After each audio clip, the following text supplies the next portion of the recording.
Liftoff will start in T-minus 10 seconds.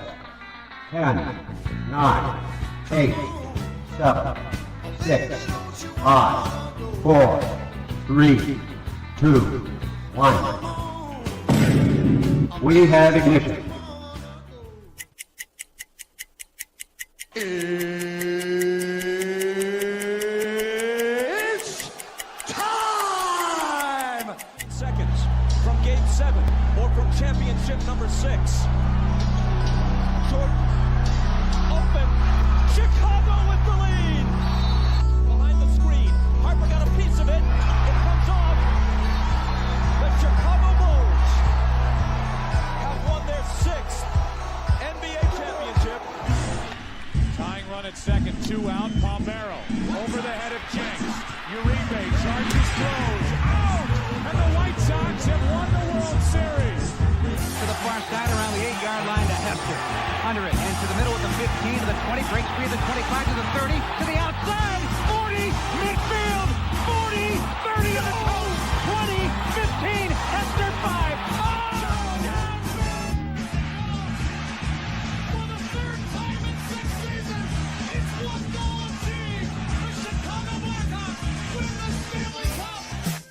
A little bouncer slowly toward Bryant. He will glove it toward Rizzo. It's in time, and the Chicago Cubs win the World Series.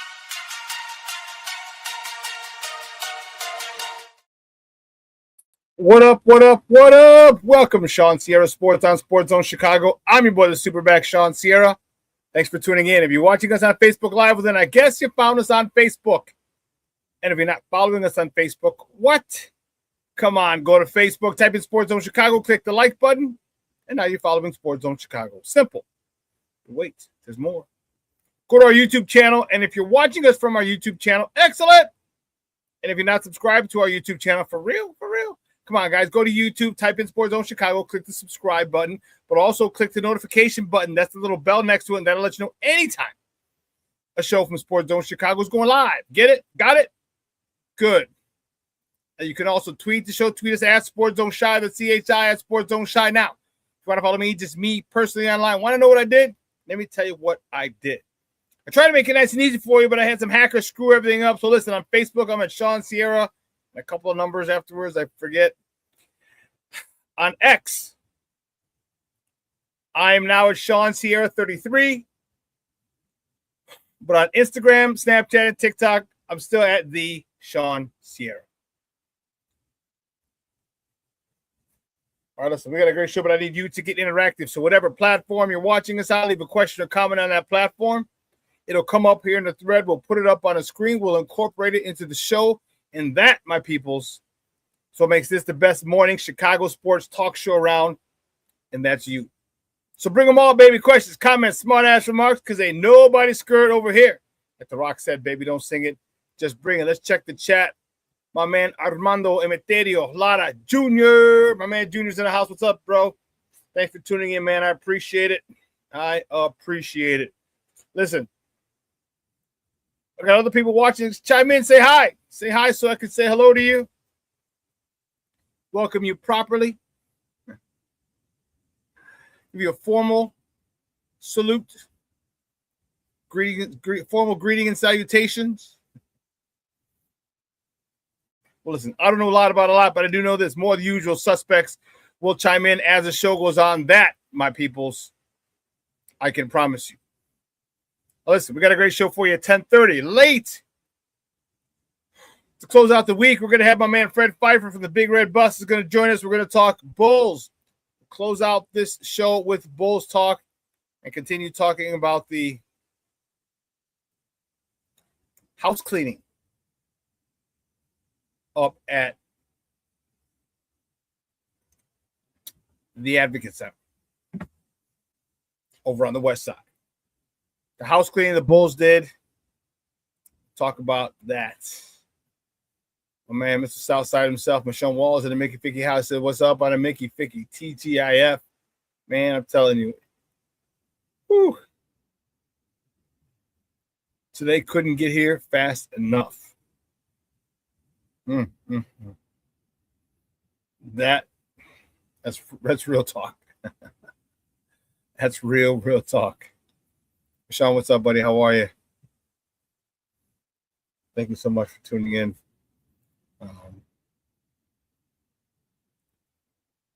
Man, we got a lot of sports to talk today. I'm excited. I'm fired up to talk to you guys.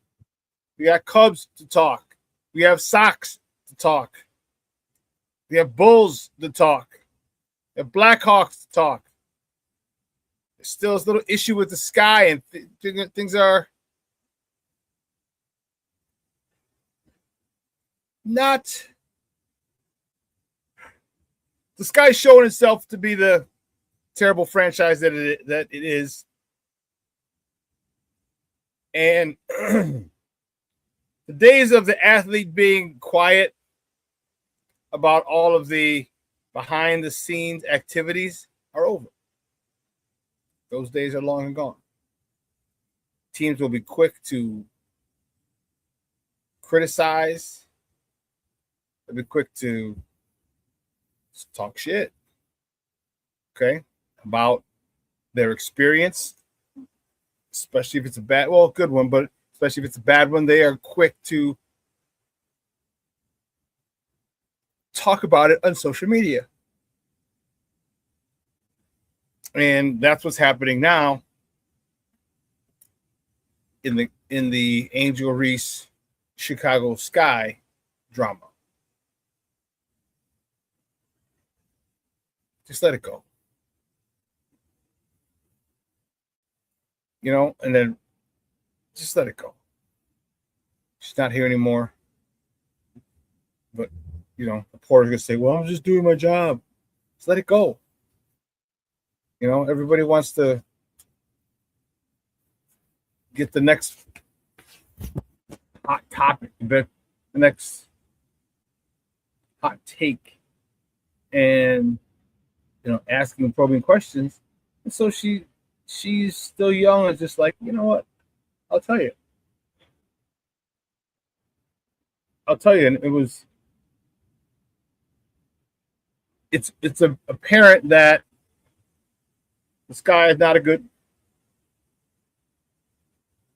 ownership group. Okay? It's apparent. If you think of a lot of the former Sky players that were brought off or just have left the organization, there's a slew of them. Renee Deladon, Stephen Candace Parker, all right, Kalia Copper, traded away, Courtney Vandersloot, now Angel Reese. Courtney Kennedy, the young point guard from 2 seasons ago.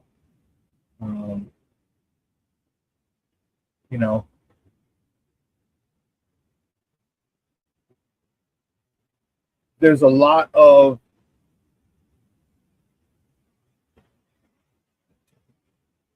learning that this organization needs to do. And I don't know who told them about doing this. Okay. But the new practice facility that they have in Bedford Park is set to open this season. They actually were practicing at the Berto Center. Well, it's not the Berto Center anymore, but where the Bulls used to practice in Deerfield years ago, before they built the Advocate Center. And it's a community rec house. So they would be leaving practice and share a locker room with common folk. If you're a professional athlete, you know you're different. You want to be different. You want to have your own area. You don't want to have to mingle with the everyday Joes. And they weren't doing that. Other WNBA teams had practice facilities, not a lot at the time. Maybe 3 or 4 of them had facilities, but they were nice. And the Aces are one of them. Liberty, maybe the Connecticut Sun. I'm not sure which teams were the ones that had the practice facilities, but there's a small group. You got players on other teams who you're friends with, and they talk about, well, we have a facility, we have this, we have that. And then if you feel, I don't know, you feel like you're in a second-class organization when you don't have a practice facility and other teams do. But they rectified that. They're building the one in Bedford Park, right off of 65th and Cicero. But Angel Reese is one of the people. She doesn't care. Like, if you ask her a question, she'll tell you. All right, she is, again, the new age athlete. She'll tell it like it is. She'll go on social media.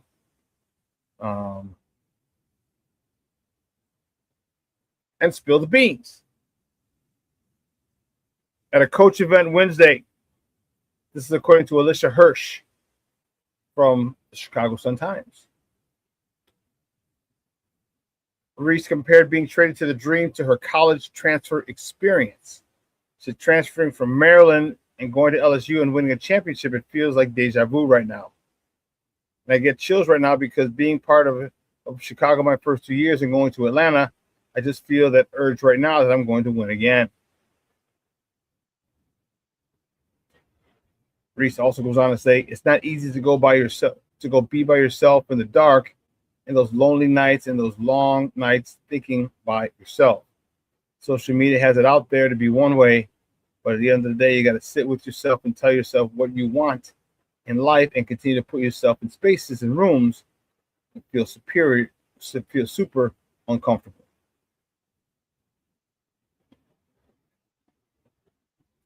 So this whole thing is still going on. Just let it go. Just let it go. But this is no different from the dysfunction of any of the other teams. Let's look at our Bears.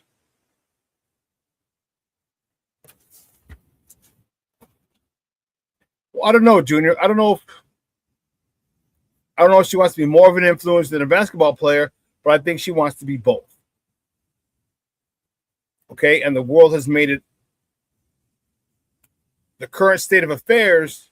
Players can do both.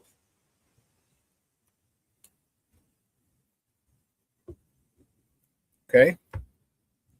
You got the NIL money, so they are influencers. She was an influencer before she got to the league. Okay. And that's helping her in her off-court business ventures. It just is. Cornelius Squalls checking in. What's up, Papa? How are you? Thank you for tuning in. Like, what's up, Shawn and Sports Owners? Appreciate you, man. Appreciate you. But that's I'm really tired about this Angel Reese thing. I would have liked for her to stay. I like her marketing power, but I just don't think it was in the best interest of anyone, especially after she went off on her teammates last year. Talked about the poor ways that the front office handled it, her back injury, the whole nine. There was this long gone are the days where most athletes would just be quiet and say, hey, let whatever happened. They'll discuss it with the franchise and move on. But social media has it where, now you're spilling the beans after everything. I get it. But it's just Bishop's in the house. Keith Harris, what's up, Papa? How are you? He's like, Sports Owners and SuperBack. Great morning. It is, sir. Yes, it is. We're on the wake-up list. It's a great morning. That's for sure. The Cubs back in action today. Talked about that. Sox ended a 3-game losing streak. I'm happy about that. We're going to talk about that a little bit. The Bulls just doing stupid Bull stuff. All right, you finally fire Arturas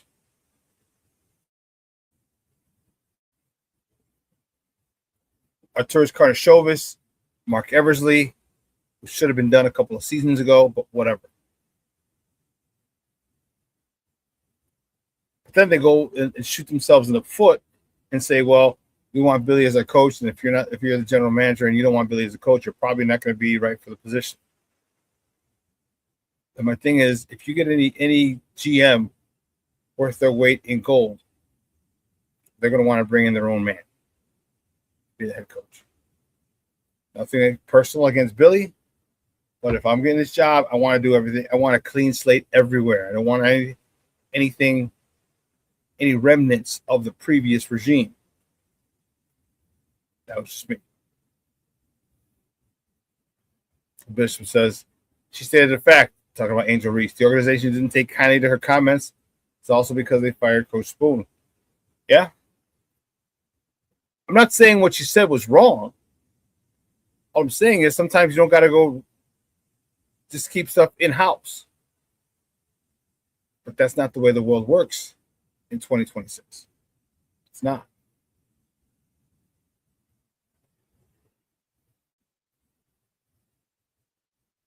It's not the way the world works in 2026.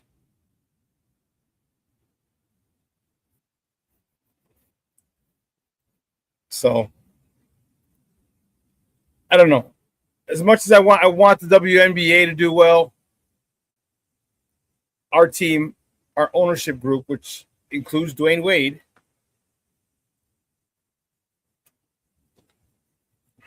and if I'm not mistaken, Laura Ricketts from the Cubs family, they don't know how to run a team. It just goes to show you. You look at a lot of teams and the dysfunction in the organizations, the draft picks, the general managers that they select, the head coaches that they select, the players that they select. You're like, you don't need any type of formal education to own a team. You just need money. Believe me, it's a difficult thing to acquire the amount of capital necessary for a professional franchise. Well, man, have a God-blessed clue. Have a clue. And you see this organization doesn't. You know, when you get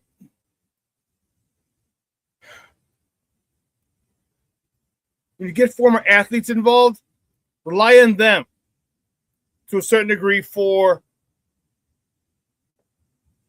personnel, or you know what? Just value their opinion. Make sure their opinion is heard loudly. Okay? Not the final say, because sometimes athletes are dumb too. And people will say this. People will say, they played the game, so they should know it. Should being the operative phrase.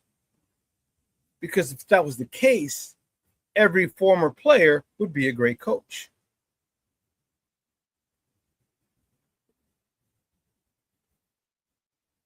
If that's the case, everybody who speaks English would be able to teach another person how to speak English because we've been speaking English for so long. But that's not the case. It's not the case.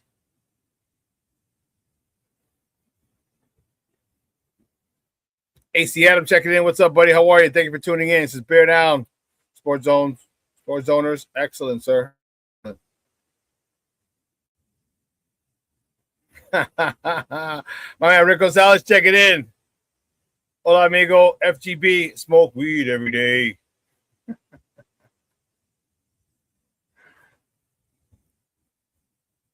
And we're going to talk a little bit about the Bears. Just a little bit.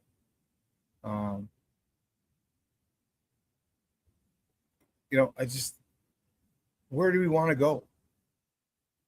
Where do we want to go? What do we want to do with 25? Move up, move down, stay pat. Offense, defense. Offense, left tackle, really all you need. Defense, D tackle, nose guard, edge, young safety. So we're going to talk a little bit about that as well. And we got a lot of sports to talk, man. A lot of sports to talk. And how could I forget? You saw the thumbnail. The Masters is going on. Round 1 in the books. Round 1 in the books. Rick Gonzalez says, can you believe the draft is in a few weeks? This offseason is flying by, FGB. It is moving quickly.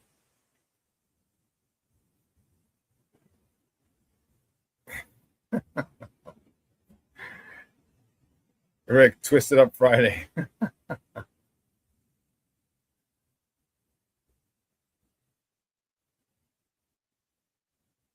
Yeah, the Masters. The green jacket. All right, opening round was yesterday. I have never been down to Augusta, Georgia. I've never been to the Masters. It looks amazing. They literally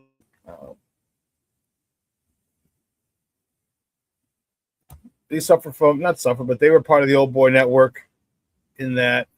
I'm looking it up right now.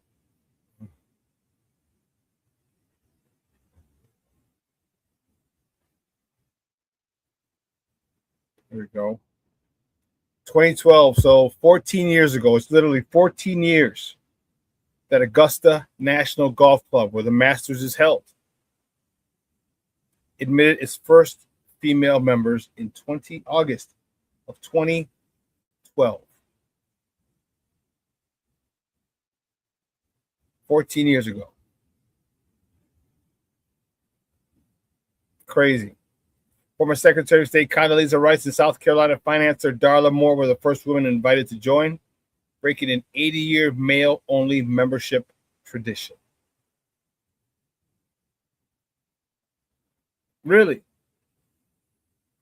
Rick says, I've never watched golf or NASCAR, FGB. I could say that I've never watched a NASCAR event start to finish. That's for sure. I've watched golf. But I've never watched a golfing event start to finish. Well, there's 4 rounds. Thursday, Friday, Saturday, Sunday. And I've never sat and watched all 4 rounds. I watched a little bit on Thursday, a little bit on Friday, a little bit on Saturday, and I've watched a few back when Tiger was doing his thing. I watched a lot of Sundays. Tiger wore the red top, a different red top from Nike. And the cool part about it was on Sunday, everybody was waiting for that red shirt. What color, not what color, because red was his. But what style shirt was he going to wear on Sunday? That was the thought process of America. That's crazy. Oh, man, King Booker World checking in. What's up, Papa? Thank you for tuning in. I appreciate it. Shawn, Jr., Corny, Mash, Mashawn, Rick, Bishop, AC, salute. So we got a lot to talk. So listen, what we're going to do, we're going to take a quick break. I am going to get the warden off to CrossFit. And we'll dive right into one of the topics on the other side of the break. All right, so don't go anywhere, folks. Keep it locked right here. ShawnSierraSports on Sports Zone Chicago. She won't come. Wrong one. Damn it, Steve.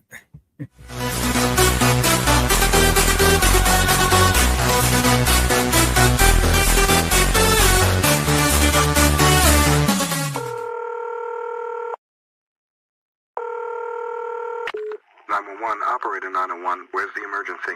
127 Brynmere. Okay, what's going on there? I'd like to order a pizza for delivery. Ma'am, you've reached 911. This is an emergency line. Large with half pepperoni, half mushrooms. You know you've called 911. This is an emergency Do you line. know how long it'll be? Okay, ma'am, is everything okay over there? Do you have an emergency or not? Yes. And you're unable to talk because... Right. Is there someone in the room with you? Just say yes or no. Yes. Okay, it looks like I have an officer about a mile from your location. Are there any weapons in your house? No. Can you stay on the phone with me? No. See you soon. Thank you.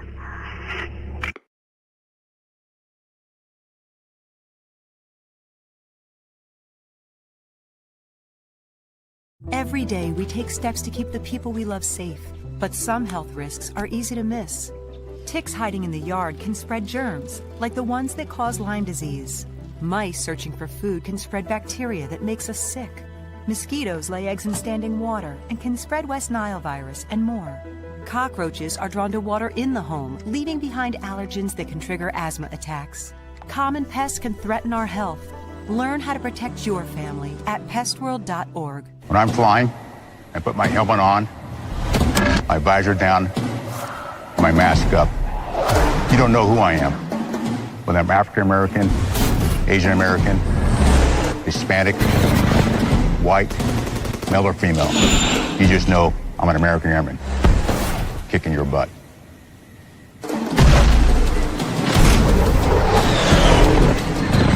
I'm General C.Q. Brown Jr. Come join us.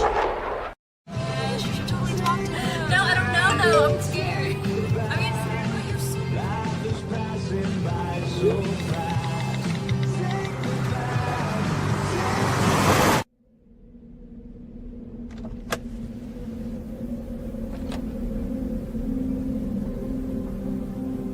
Do you know that you're in my lane? No, not at all. Are you not paying attention? Are you texting? I was just checking in with my mom. I was telling her that I thought we'd be home by 6. It's okay. There's enough time. Just pay attention. I'm not even halfway through my text. There's no way. I'm not even going to look up. My babies are in the car. You have to pay attention. It's just supposed to be a quick text. I'm so sorry.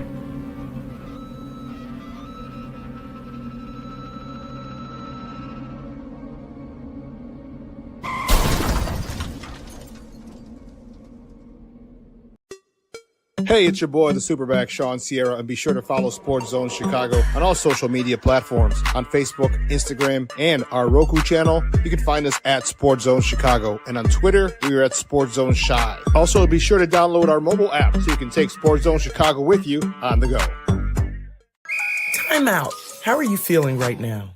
Happy? Excited? Angry? Overwhelmed? One of the best things you can do for your mind health is to name what you're feeling. It can sharpen your awareness and help you talk about your feelings with someone you trust. Here are 3 questions to ask yourself. Where are your thoughts right now? In the past, the present, the future? Do you notice any sensations in your body? Is your heart beating fast? Is there a flutter in your stomach? Or are you fully relaxed? What do you need right now? Time with others? Time to yourself? Remember, there's power in this awareness. So find ways to identify what you're feeling today.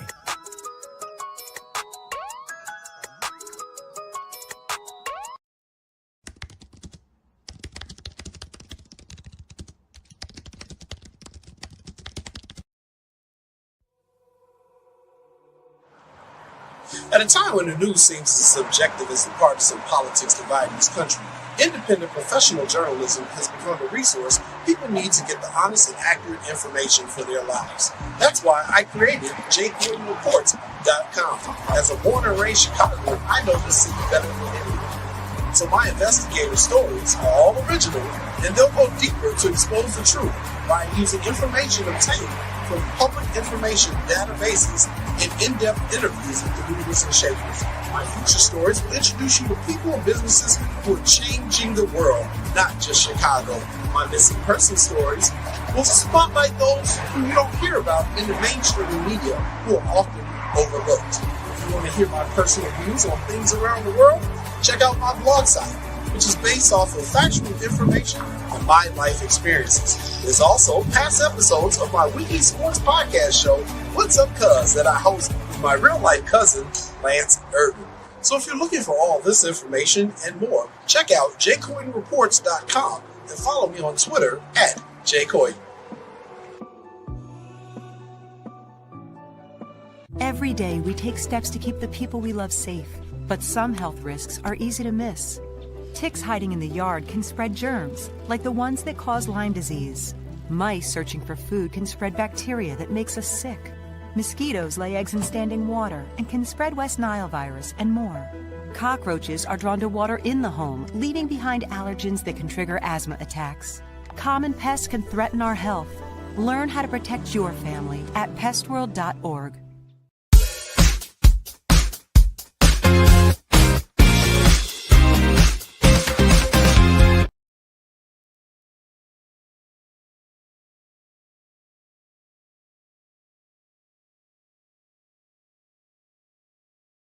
She won't come just when you want it.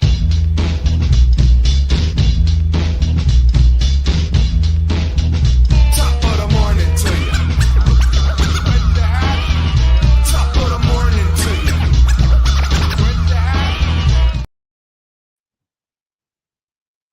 Welcome back to ShawnSierraSports on Sports Zone Chicago.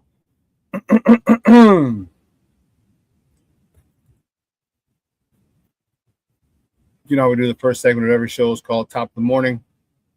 Our first Top of the Morning topic. Where do we go? Which way do we go? Here we go. Good guys. My good guys, the White Sox, they beat the Kansas City Royals yesterday. 2-0. Anthony Kay. He got the start. He's 1-0. He got the win as well. He's 1-0 with 5 2/3. 3 hits. Shutout baseball. 2 walks. 6 punch-outs. Sir Anthony Dominguez. He got to save his first of the season. He pitched the 9th with a walk and 2 punch-outs. Colton Montgomery, 1 for 4 with a double, his second of the year, driving in his 7th RBI. And Luis Angel Acuna had the other RBI in the winning effort. Staying with the White Sox, the next top of the morning topic, the White Sox are back in KC. That was the start of a 4-game set. Game 2 is today. First pitch is at 6:40 p.m. Central. You can catch that game on Chicago Sportsnet Plus or listen to it on their flagship station, ESPN 1000. That's 1000 AM. The probables for tonight's game for the good guys from the South Side. Davis Martin's on the bump. He's 2-0 with a 2.45 ERA going up against Chris Bubich. For the Royals, he's 1-1 with a 4.09 ERA. Let's go, baby. Let's go, Sox. Let's go, Sox. Cubs were off yesterday. The Cubs, they started a 3-game set with the Pittsburgh Pirates. First pitch today is at 1:20 p.m. Central. You can catch that on the Marquee Network or listen to it on their flagship station, 104.3 FM or 670 AM. The score. The probables for today's game, For Pittsburgh, Carmen Lodzinski, he's 0-0 with a 4.00 ERA going up against Shota Imanaga. For the Northsiders, he's 0-1 with a 4.50 ERA. How long is their homestand? Just the weekend. And then they travel to Philly out after Sunday's game. Monday they're in Philly. All right, so they're at home for the weekend. Okay.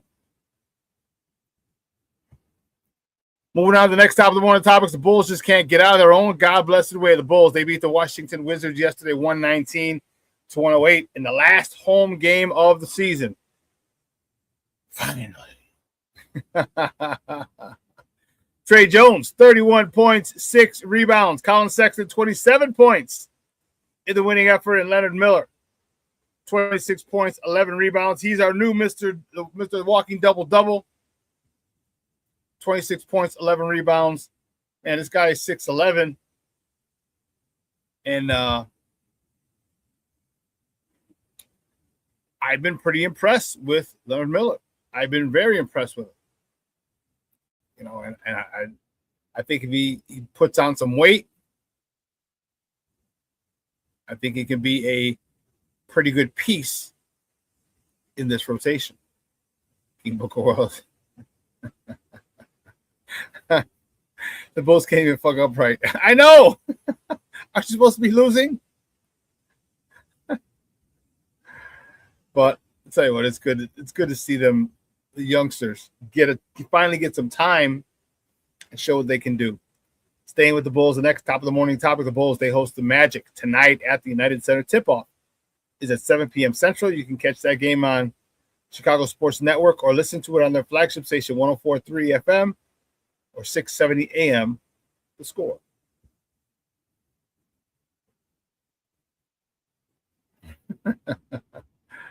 You know what? I think you're right. Leonard Miller is better than Patrick Williams, yes. Even though Patrick Williams had 20 points the other day, Miller comes in and looks like he wants to be part of something. He wants to be part of something. Yeah, Michelle, the Wizards are the worst team. Yes, they are. Yes, they are. Yes, they are.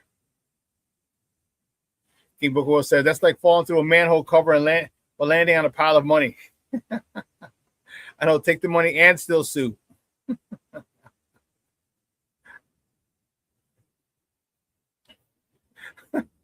Me right now with my sciatica is better than P won't. It's the South Side himself said Lenny Miller is the diamond in the rough. I am a big fan of this young man. I look forward to seeing him hit the weight room. If you need help, call me, Bulls. I got a great program that'll put some mass on that young man. Yep. Patty Laird joining the crew, joining the party, says, what up, what up, what up? Happy Mickey Ficky TGI Friday. It's the weekend, baby. Morning, Theo Shawn. That means Jeremiah must be watching. Maybe a little Monica también.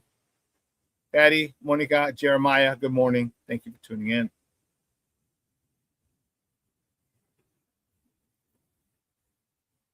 The Blackhawks fall yesterday to the Carolina Hurricanes, 7-2. Spencer Knight stopped 15 of 22 shots. Frondell, the rookie, notched his second and third goals of the campaign. A twofer for Anton Frondell. Crevier had 2 assists. He assisted on both of those goals. His 17th and 18th assist of the season. And Vlasic assisted on 1, tallying his 19th helper of the year. Staying with the Hawks, the next top of the morning topic, the Hawks host the St. Louis Blues tomorrow at the United Center. Puck drop is at 4 p.m. Central. A nice little late afternoon contest. You can catch that game on Chicago Sports Network or listen to it on their flagship station, 7:20 a.m.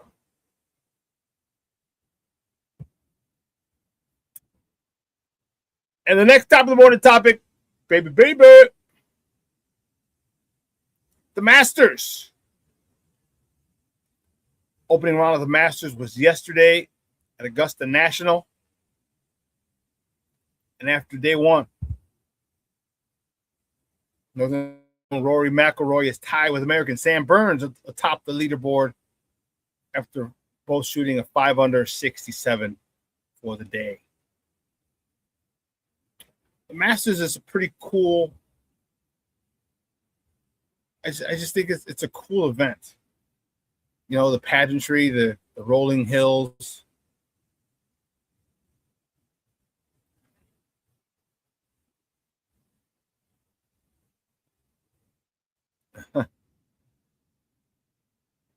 Brandon, what's up, buddy? How are you? So why would you do that, Brandon? You know that's not how you spell my name. I don't understand how anyone who watches me knows that is not how my name is spelled. But anyway. King Bogo says, so in true Bulls fashion, he'll be traded for a second to the Jazz. Talking about Leonard Miller. That dude is nice. 6'11". I've seen a lot that the Bulls can work with. A lot they can work with. And I think that there's a lot of good pieces.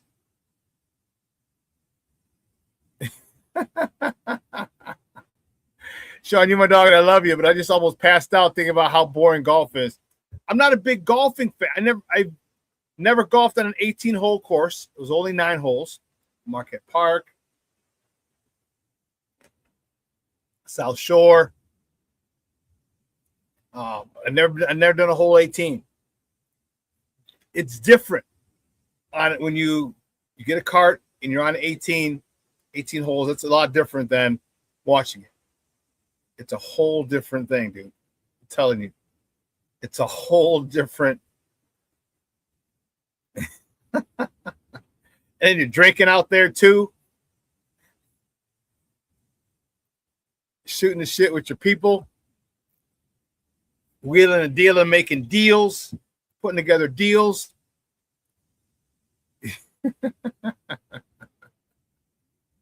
I'm telling you, but I'm not a golfer.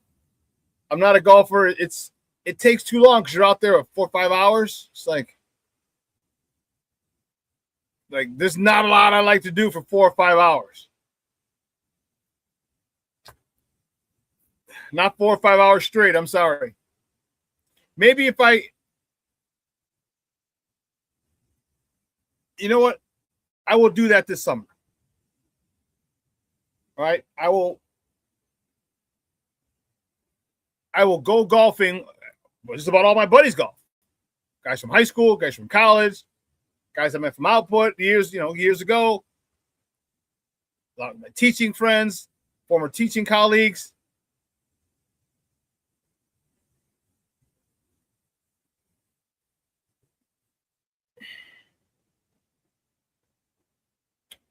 And I will go 18 this summer. I will do 18 this summer. And I'll come back and report to you. How fun was it? How boring was it? I'll give you the deets. I'll give you the lowdown on 18 holes of golf with a cart, with alcohol involved. See if I made any big deals on the golf course. Junior said I golfed a lot in the 90s. Really? With your bad back, I can't picture it. That's funny. That's funny.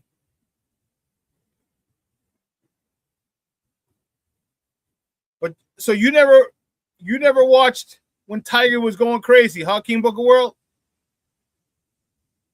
Not even like a Sunday when he had the red shirt on and we were talking. I think you came in a little after that. We were talking about Sundays.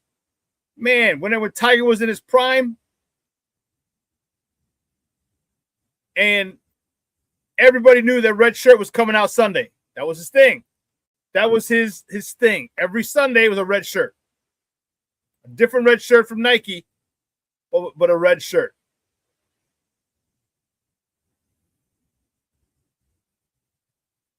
Those were some crazy, crazy times watching.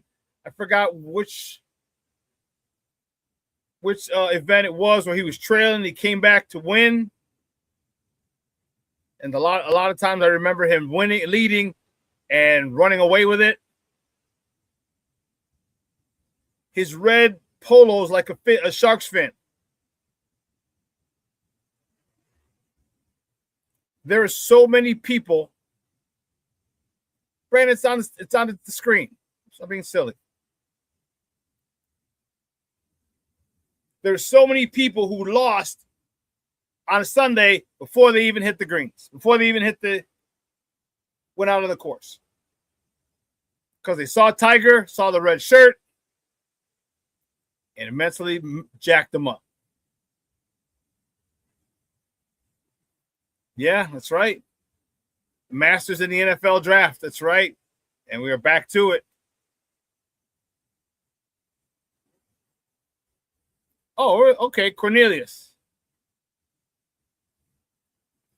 I love anything that involves hitting a ball. Baseball, tennis, golf. Okay.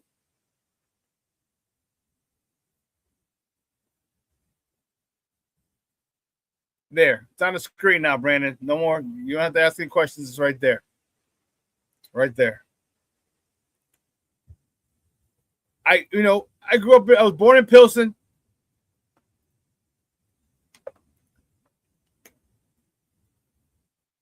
Moved to 61st in Fairfield. It wasn't a affluent neighborhood. It was a nice neighborhood. And I just never, none of my friends, not in high school. I think if I would have had friends who wanted to golf in high school, I would have started in high school, and then it would be part of my rotation. Because my cousin out in Elgin, her sons, one just got married. I think he's 24, 25, and the other one just graduated 23, something like that. And they both golf because they've been golfing since high school. Their dad had taken them out. They live out in the burbs, so you know, a lot more of their friends were about golfing because their dads had taken them when they were young. So the friends that they knew golfed, so they learned how to golf. But I'm telling you, I'm gonna go out there one time this summer. Yeah. Cornelius says NASCAR. Thumbs down. I don't know if I could get into I want to go to a NASCAR race. I do. But just seeing you make left turns all day long. It's like, oh God. Yeah, I don't know. I don't know. Although depending on the venue, there's over 100,000 people at these NASCAR events. 100,000 people. That's a lot of people. All the people. But yeah, the Masters, I always liked the Masters. To me, golf just seemed like a very regal sport. It was really, really, really cool, in my opinion. Again, I couldn't watch the whole day of it. No. That's, hold on, player. Not a whole day, but I could watch maybe part of the final round. Yep.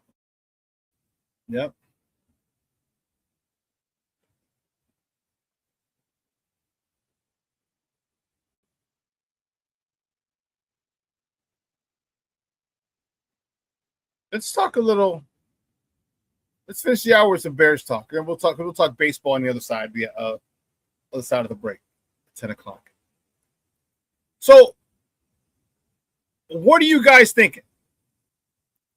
Are you thinking offense, offensive line? Or are you strictly defense? First 2-3 picks, strictly defense. Give me your thoughts. All right, because if you remember, I did the mock draft, the 3-rounder, after I did the 1-rounder. So here was the 3-rounder that I did. Caleb Banks was a B. Derek Moore, edge from Michigan, was a B. In round two, the 57th pick. Round 2, the 60th pick. AJ Halsey, safety from LSU. That was an A grade. And then I don't know why I took Malachi Fields at 100. I'm sorry, at 89. I don't know why I took Malachi Fields. It just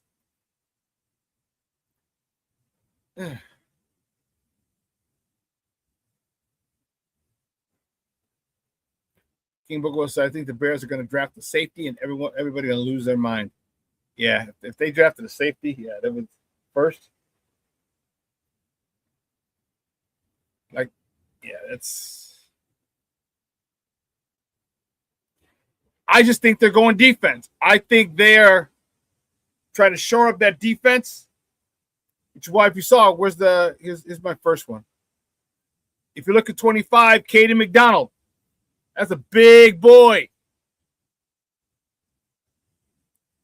Caden McDonald's a big boy. They do not want teams to be able to run on them.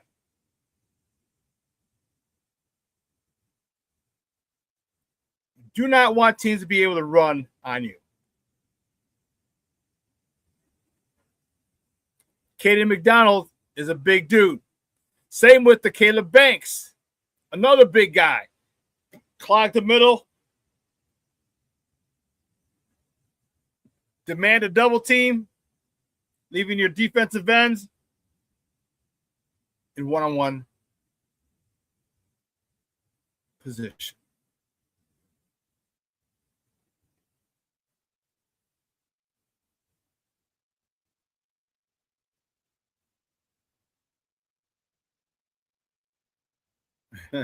King Book says, I don't know the players, but I don't because I don't watch college ball, but I want them to get whoever gets the most pressure on the line.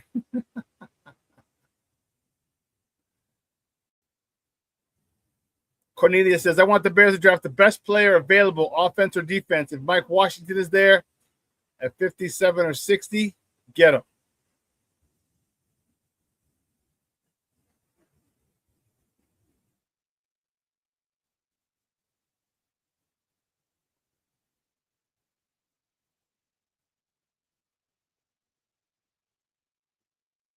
So you're talking about Mike Washington, the running back? Cornelius?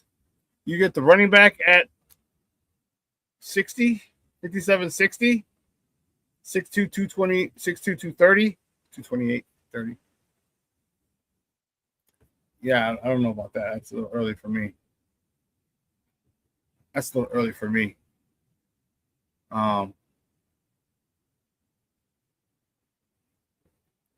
Anyone else? You know, Akeem Messidor, if he's available. See, if you look at the one draft, the first draft I did, he got taken right before. See, number 24, Akeem Messidor. He went 24th to the Browns. If he's available, now hold on, player. Now you're in a conundrum. Do you take Akeem Messidor? Or do you take Caden McDonald? One's going to get pressure from the outside, we hope. The other's going to plug the middle so no one can run on us, we hope. That would be ideal. One of those two. Both of those would be perfect, but I don't think we're going to be able to get those. We're not going to be able. They're not going to be there. Not at 57, 60. There's no way. But I want some defensive help. I want this defense shored up.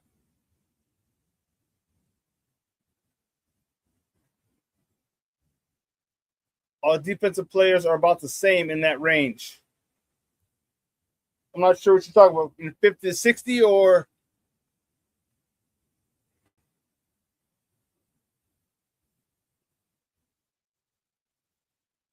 $57 to 60. Is that what you're talking about, Cornelius? I want this team to be able to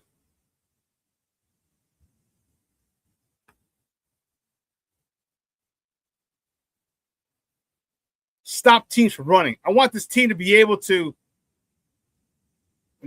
when offenses come out, they're like, oh, gotta face this defense. That's what I want. So I want someone to stuff the run while getting pressure up the middle. I know what that's asking a lot. There's got to be one or two of them jokers in the draft. Got to be.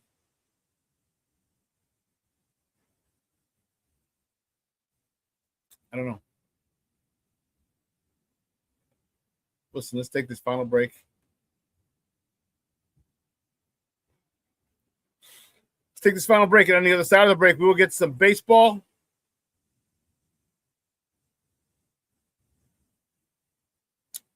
Some hockey. All right, so keep it locked right here. ShawnSierraSports on Sports Zone Chicago. Hey, it's your boy, the SuperBack, Shawn Sierra, and be sure to follow Sports Zone Chicago on all social media platforms, on Facebook, Instagram, and our Roku channel. You can find us at Sports Zone Chicago, and on Twitter, we are at Sports Zone Shy. Also, be sure to download our mobile app so you can take Sports Zone Chicago with you on the go.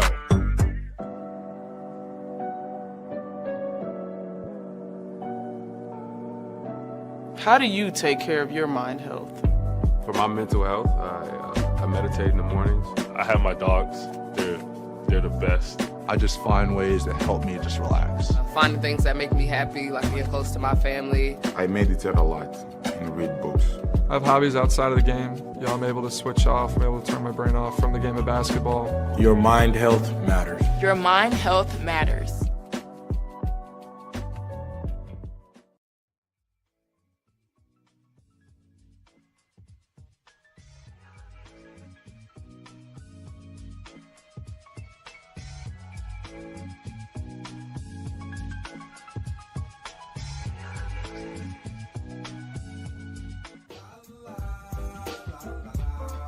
It's a romance sport.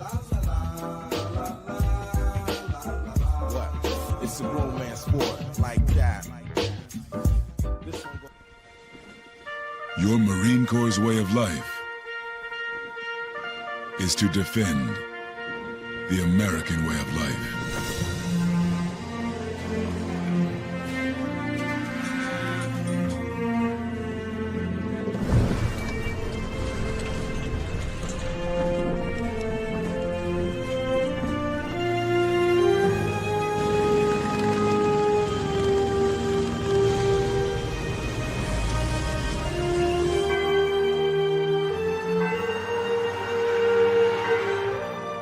Every day,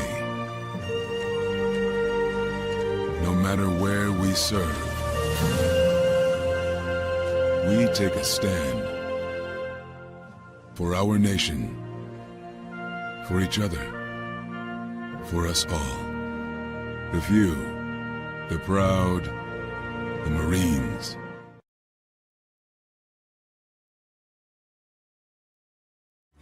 Everybody in a work zone is someone's somebody. This is my mom. She works for KDOT. This is my dad. This is my mom. This is my daddy. This is my sister. This is my daddy. This is my son, Scott. He was killed while working in a highway work zone. When you drive through a work zone, drive like a life depends on it. Because it does.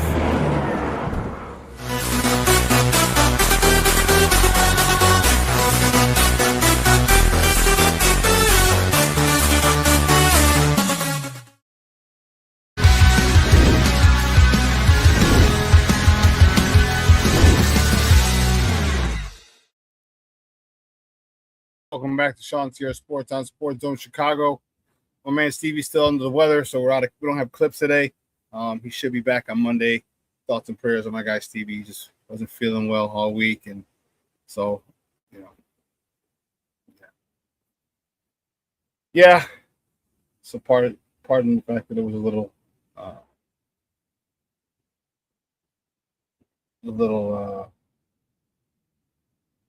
dry coming back. Oh, man, the commish is in the house. The crooked commish is back, baby. How we doing, buddy? Good to see you. Thanks, man. Thank you. Thank you much.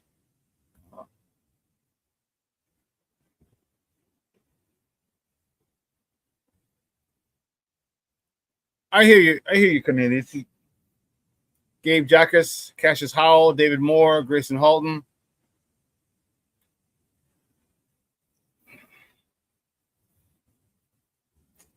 And you ask a good question. You say, what's the difference between these guys? Not much. Actually, I disagree. One or maybe two of those guys can be really, really, really good fits in your system.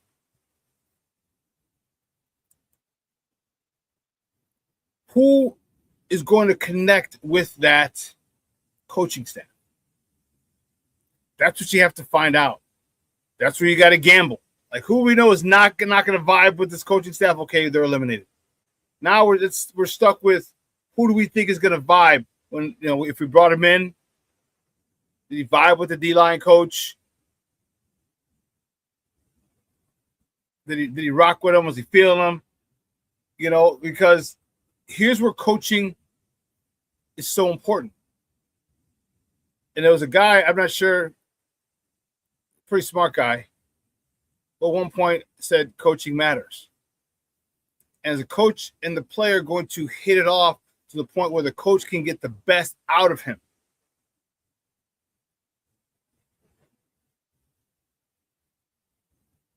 We've seen people leave Chicago, go somewhere else, get better coaching, and do well. Talking all sports. We've seen people come here, get a shot, get better coaching, and do well. Last year's case in point, Shawn Wright. So the coaching is going to matter.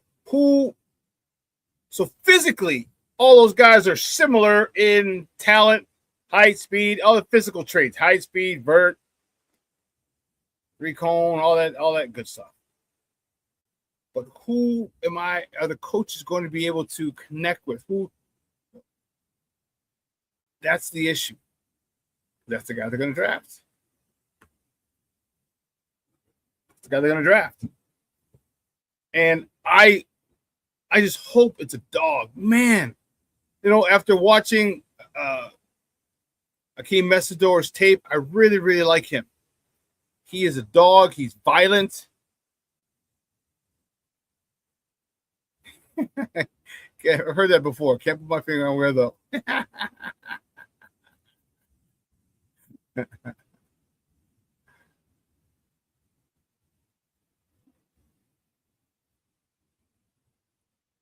What's this? Crooked Commissioner, hey, for sure. Thanks for hanging out at the clubhouse last night. Hey, no problem. That's my guy, man. I'm good. I'm cool with with all your people, man. With T Nick is at the top. Foulmouth Chris, with JB, Frank the Tank, Emilio, Kristen Petit, all those guys, man. Yeah. Crooked Commish.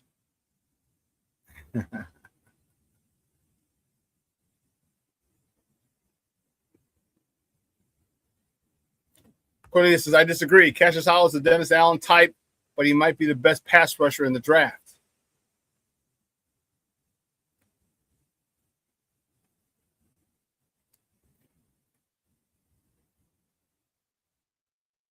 Well, and that's another thing. Who's going to fit their system? Because if you look at production from college, okay? If you look at production from college, you have to remember they're each in a specific system. Now, if we're talking about edge rushers, that's a little different because oftentimes you're going to be one-on-one with your tackle. Okay, you beat your tackle one-on-one. Okay?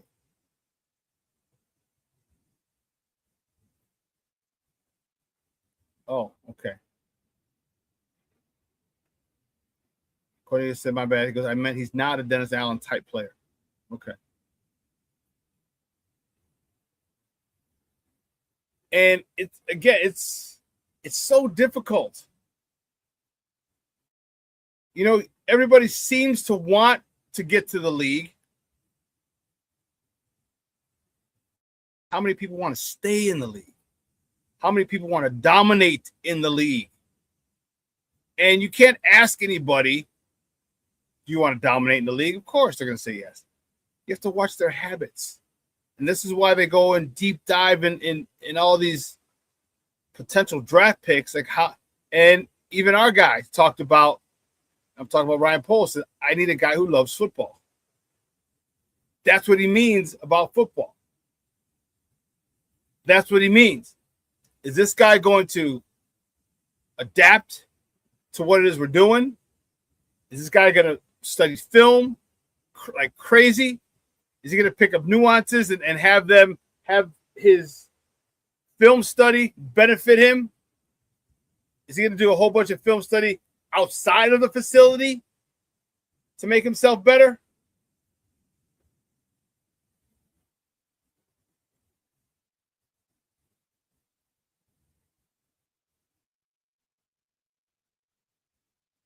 And then you also have to look at the conference they played in. And I know it's tough because you're in a conference where you're not, and I'm not saying that anyone's bad. I'm not disagreeing with you. I'm not.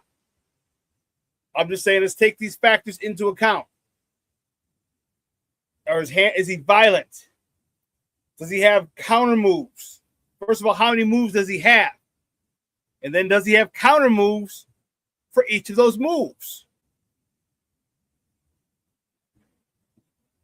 That's the question. For whoever you draft. I'm not saying one about Cassius Howell, but whoever you draft. Does he have how many different moves does he have? Does he have the bull rush? Does he have the swim, the push pull?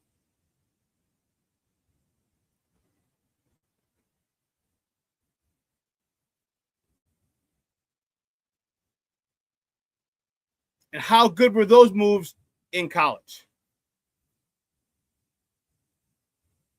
And then I'd love to hear and get the vibe of that man.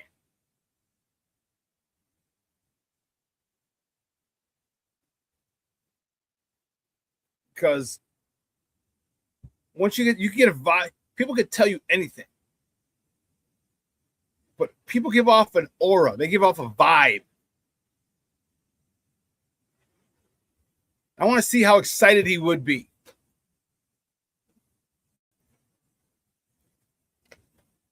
Again, not listen.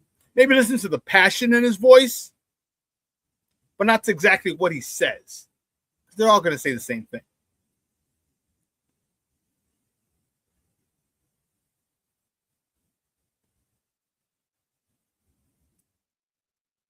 Yes, Kamish. This is like a pitcher. Fastball, curveball, sinker, etc. And you don't know what pitch is coming on this pass route or this pass play where I got a kick step or I have to back up, retreat, and still stop this guy who's coming forward from getting to the quarterback. How's he going to try and get around me?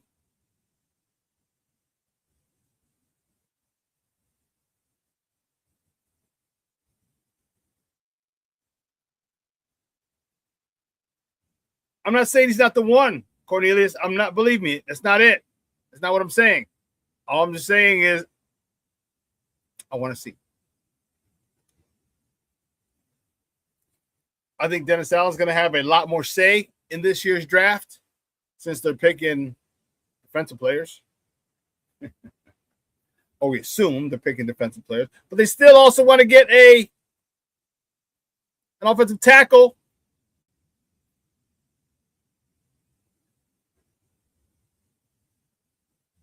An offensive tackle.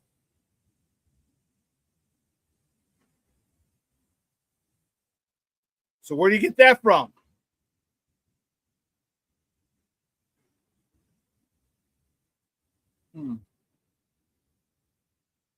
Is that kid out of what's his name?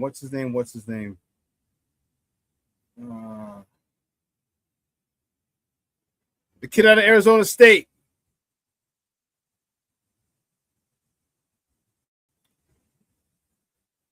It's Max Ianiker or Ianiker.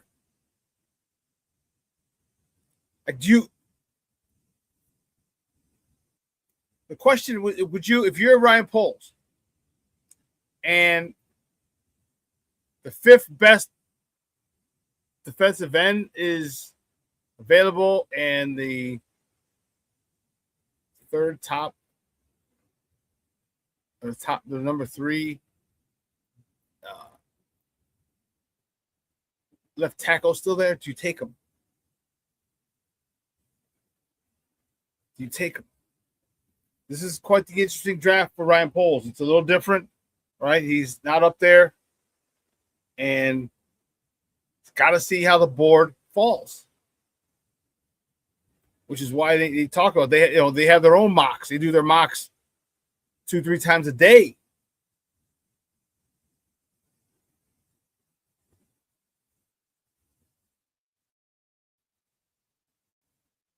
They want to simulate the draft so much that when it gets here, they're like, oh, okay, we had that situation. This fell pretty much like this.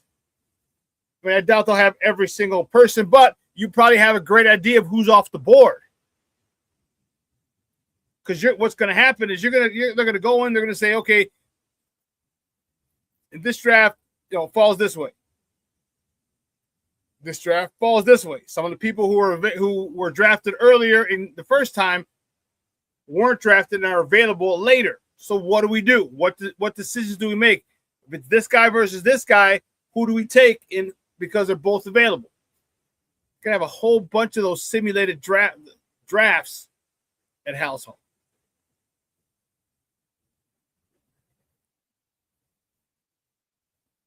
I want an edge rusher. I want a D lineman. I want a D lineman. And I don't know if I want an edge or if I want a D tackle. I want a D tackle because I don't want anyone. I want us to stop the run. I want an edge because I want us to get to the God bless the quarterback.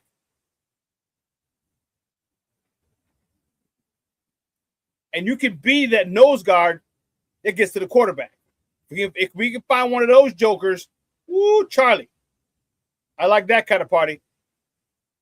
We can get that. Yes. Yes.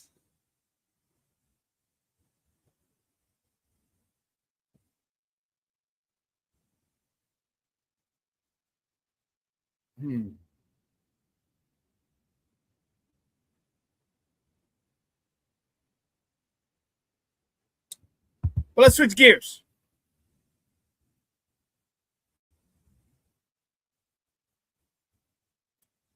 Yes, the more prepared you are, the less unexpected moments you'll have.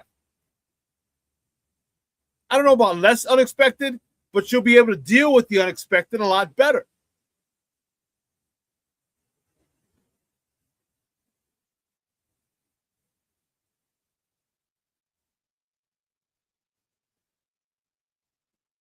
A lot better.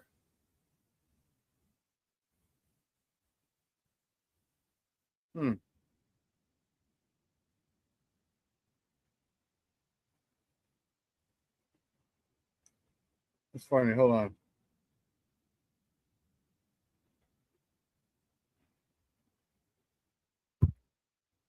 Junior says to be young again.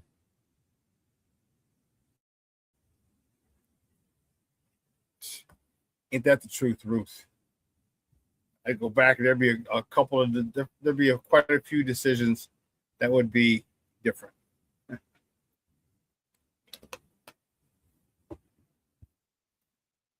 Quite a few decisions that would be different. That's for damn sure.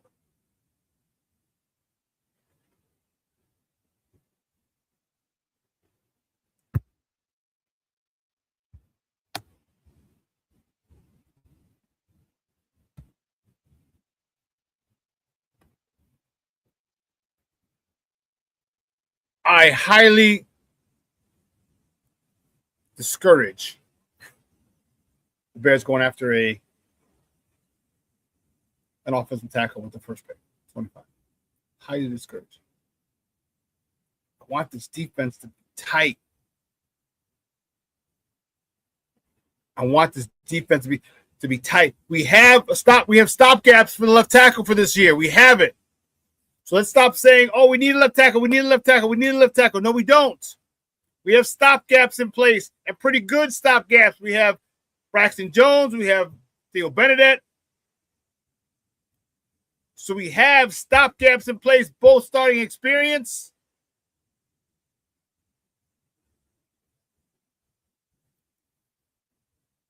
I am more toward the defensive side of the ball this year. Stop the God blessed run. That helps a lot. And when teams can't run the ball.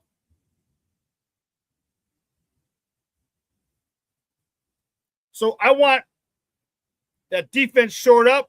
I want the defensive line addressed before I want the offensive line addressed.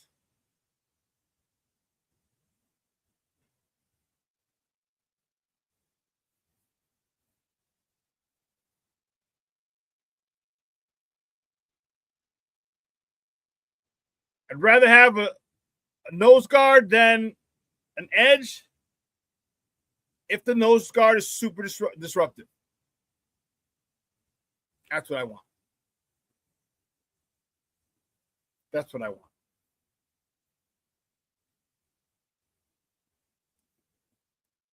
Let me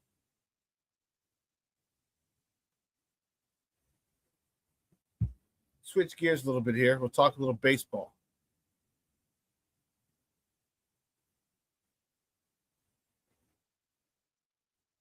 White Sox with a big win yesterday in Kansas City. I really like this team. I really do. I really like their manager, Will Venable. I think he's the right person for this job at this stage of development.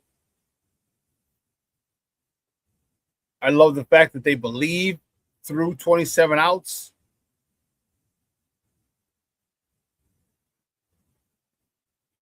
Just like Will Venable. And I like the White Sox. I like what they're doing. I know we just got swept at home, but we just took game one of this series. Or 4-game set, I'm sorry, with the Royals. If we can get a 4-game sweep with them, that would be dope. That would put us right back at right around 500, if I'm not mistaken.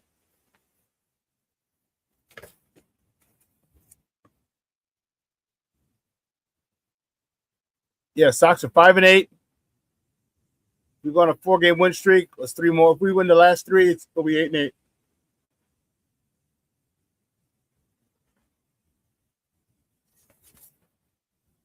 So I like it. I like it. Sir Anthony Dominguez got a save yesterday we talked about.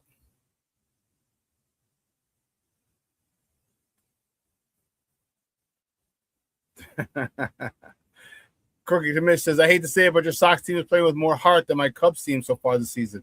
Yeah, but don't forget it's early. And I don't think that the lack of energy and heart that the Sox play with is going to drop. I think the Cubs are going to get back up to where they need to be. I think the Cubs are going to get back up to where they need to be.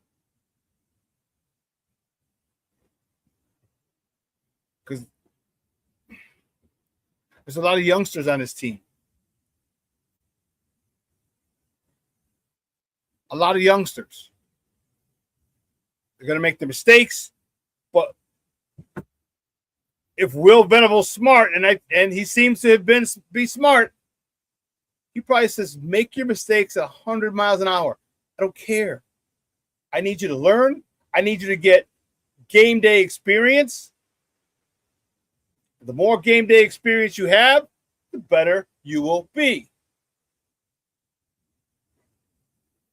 Yeah, King Booker, well, you're right. Since right now they don't know what they don't know. Sometimes that can be a positive. Yes. If you go 100 miles an hour, just make a mistake, guess what? You'll learn. Mistakes are the best teachers in life. The best. The best. And what they don't do, or what they do that I love, they do is they play with. All right, they're coming through right now with key hits. You know how important I think when you leave ducks on the pond, how important it is having a good approach, having a good approach at the plate, having a discipline to stay.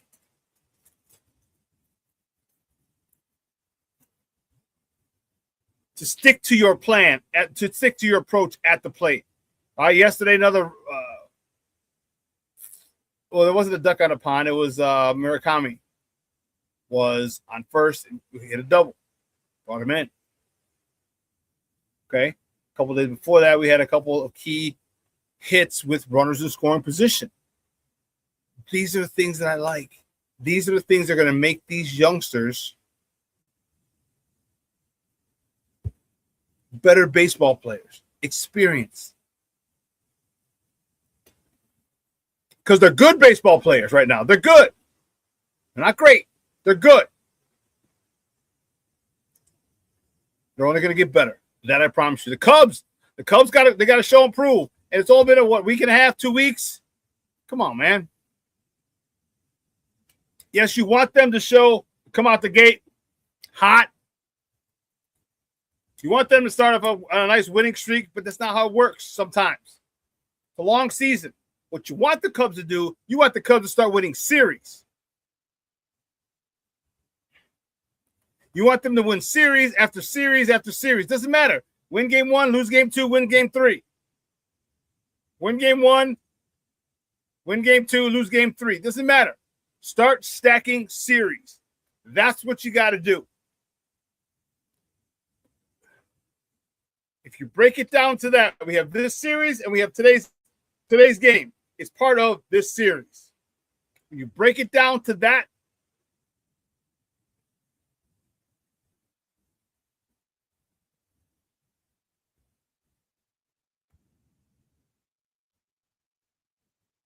Shawn said it still concerns me about the Sox pitching and hitters striking out. Yes, I'm okay with that. I mean, we just sent Shane Smith down to the minors to try and work on relocating his four-seamer. Listen, if you're getting struck out on the pitcher's pitch, yes, that's a problem. If you're getting struck out on a pitch that you saw it out of his hand and just know from the count and you miss it, that's another story.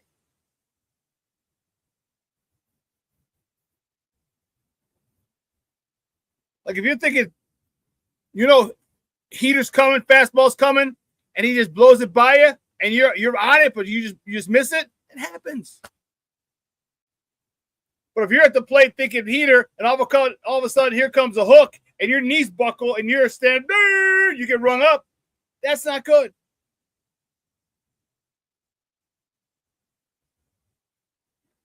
What I do like, I should say, what I do need the Cubs to do is take pitchers deeper into counts. Now, mind you, I haven't seen a lot of Cub games yet.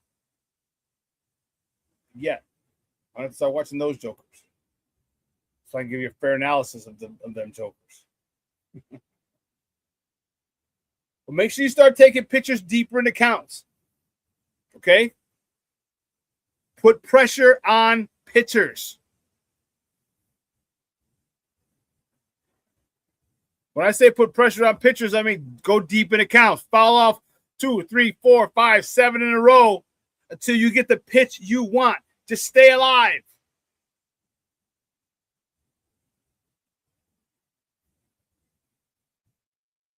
Stay alive. Staying alive. Staying alive. Stay alive. Foul those pitches off. And know that you're fouling the pitches off because you're like, I'm looking for this. I didn't get it. Boop, foul. I'm looking for this again. Boop, I didn't get it. Fouled it off.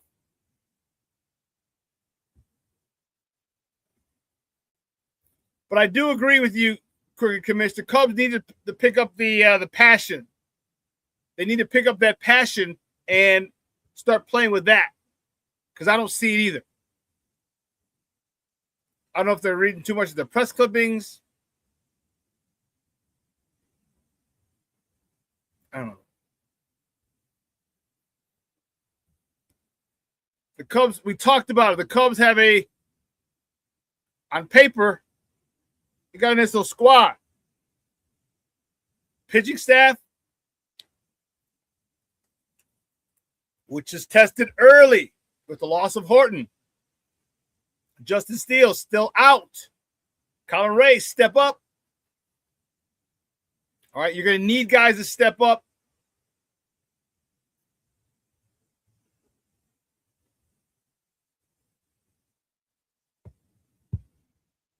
You're going to need some innings eaters.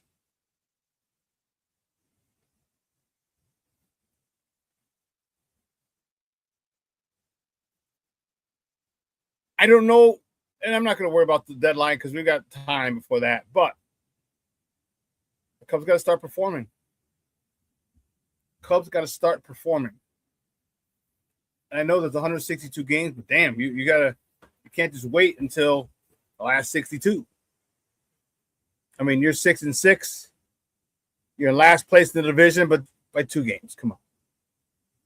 It's still early. All right, no one's really. Okay, Boston's 4-back. Detroit's 4-back. Sox are 3-back.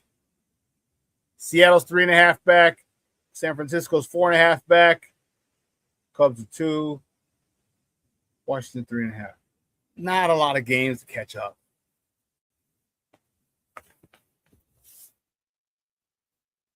Not a lot of games to catch up.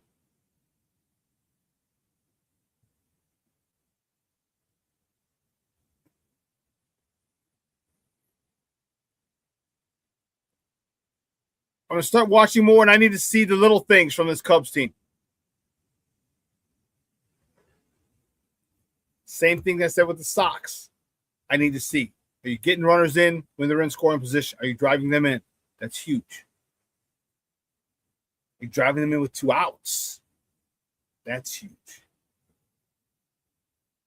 2-out base knocks with runners in scoring position are devastating to offenses or defenses. Devastating.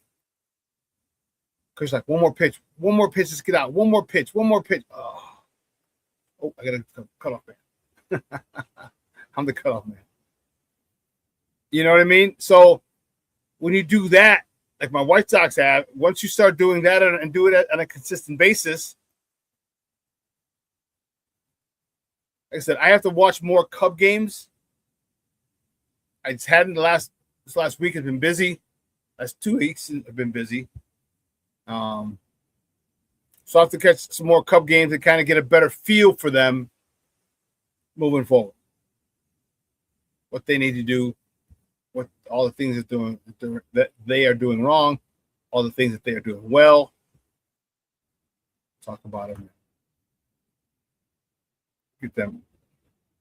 Give a much better analysis for the Cubs. Much, much better analysis.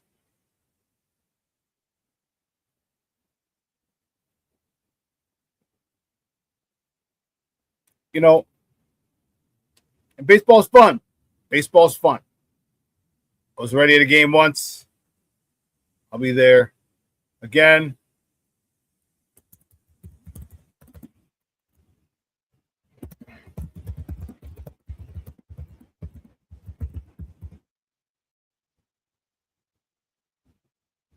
But yeah, it's going to be fun this summer. Enjoy it. Black Diamond checking in. What's up, Papa? Top of the morning, gang. FGB. What happened? Get to set your alarm, bro, or what? Have a meeting with your social worker? What's going on, bro? No, I'm just messing with you, dog. I'm just messing with you. But we're going to switch gears. We're going to talk Bulls and the debacle that's long overdue. Going to bring in my friend. He's been rocking with us for years over here at Sports Zone Chicago. He's the host of the Big Red Bus. You can find him on Twitter /X at CBE for Chicago Bullseye. Fred, CBE Fred. Guys, let's bring him back. The one, the only, Fred Pfeiffer. Fred, what's up, Papa? How are you? Doing great, Shawn. Can you hear me okay? Yes, I can. Oh, fantastic. I always get a little nervous when I jump on. I don't know what's going on with my audio lately, but it's so good to talk to you. Brighter days are here. We finally got through our long national nightmare of 6 full seasons, 1 playoff win with these 2 incompetent, most incompetent, I'd argue the most incompetent, arguably front office, without a doubt in Bulls history, I think in maybe Chicago sports history. Just awful results for a group that was handed so much and turned it into basically absolutely nothing. So it is what it is, but there are brighter days ahead. We can only hope. Ding dong, the regime is gone. Ding dong, the regime is gone. I would like to point out, because I think I've seen this argument on X. I don't know if you can just give me a few minutes just to go over this. Let's review what these guys took over. Okay, in 2020, when they were hired in April, they had a first round pick, number 4 overall incoming. Obviously, they screwed that up by signing Patrick Williams. Drafting Patrick Williams and re-signing him. To me, the two greatest mistakes this front office made. But they had Zach LaVine on a bargain deal. He was on a bargain deal at that point. He would later make it off. Off that knee injury. He signed a 4-year deal. He had proved enough in February of 2019 that they gave him a 4-year deal, making $19.5 million. He was an all-star the subsequent season after he took over. So they had an all-star on a bargain deal. They had Thad Young. Thad Young was making $12 million. He was later turned into a first-round pick by the Spurs. Well, why was he not turned into a first-round pick by the Bulls? Because we had to include Thad Young in a trade to the Spurs to get the DeRozan deal done. Why? To get Aminu off our contract, off our books, who was forced upon us in the Vooch deal, which made the Vooch deal worse. So the Spurs were able to get a first-round pick for Young, not the Bulls. Chris Dunn was on that team. Kobe White was on that team. Lauri Markkanen was on that team, later made an all-star team. Wendell Carter Jr., Luke Cornett, Daniel Gafford, Max Strus. All those assets. What do we have left after 6 years with that whole group of assets? We have Trey Jones, who came through Zach LaVine deal, and we have possibly a first-round pick for Lauri Markkanen, or likely a second-round pick. Depends if Portland actually makes the playoffs. I have questions of whether or not they're going to. So what does that mean? All those assets these dopes were handed, and that's all we have left. After all that, Daniel Gafford, you gave away for nothing. You cut Max Strus. Wendell Carter Jr. was in the Vooch trade. Kobe White, 2 second-rounders, and Sexton. Horrible asset management. 6 years, 1 playoff win. It's disgusting. I'm furious. But let's move on. And your thoughts? I talked about it earlier. DeMar, Zach, Vooch, Kobe, Io, and not a first-round pick in return at all for any of them. Yeah. They would argue we did get a first-round pick for Zach LaVine, but in reality, it was our own first-round pick that we had given away already. So that's just the counter that you'll see the Acme lovers will throw at you. We did get a first-round pick for Zach LaVine. It was our own pick, you idiots. There's still some Acme lovers out there. I was just on. Get ready for this. I was just this morning debating on X with an Acme lover who said that this situation that is now better than what they inherited, which is absolutely freaking ludicrous. We have 2 players in Modest and Giddey, and it's varying degrees of how good they're going to be. But they're, regardless of what you think, they're probably at the same, at best, or worse than how Zach LaVine and Lauri Markkanen were regarded in 2020. Both those players made all-star teams later. Like, are these guys going to make all-star teams? I don't know. I hope so. We'll see, but it's very similar situations. Outside of that, what do you have? Trey Jones? You have Isaac Okoro? I mean, what are we talking about? Is this guy serious? Nice pieces, nothing. Nothing like Wendell Carter Jr. or Daniel Gafford on a bargain deal, or Kobe White even, or you know what I mean, or Thad Young, who was, he was trying to argue that Colin Sexton and Colin Sexton is better than Thad Young. I'm like, dude, you have no idea how good Thad Young was for the Bulls and how good he was as a defender. To this day, he's still the best power forward defender we've had in the last 6 years. So I can't. Yes, they're out there. Unfortunately, there are people who think that this group should not have been fired. There are people that argue that they did a good job, and they're small, thank God, but they're out there, and I will continue to embarrass them online because this is the worst. These guys were absolutely awful for the return we got. 1 playoff win, Shawn. Like I can't even believe this is a conversation. Even John Paxson, who was hated. In his first 6 years, we had, I think 14. We had 11 playoff wins before Thibodeau ever showed up. After, and then they'll blame the injury, a lack of success on the ball injury, and I'm like, Derrick Rose in 2012 tore his ACL in the first game of the 2012 playoffs. That was a legitimate, contender. You're going to compare the ball injury to Derrick Rose. The Bulls, Derrick Rose didn't basically play for 3 straight playoff series. He was out for the next 3, the 2012, 13, and 14. We still won 14 playoff games over 5 years. Do you think I never even heard excuses after year 1 for Derrick Rose's injury?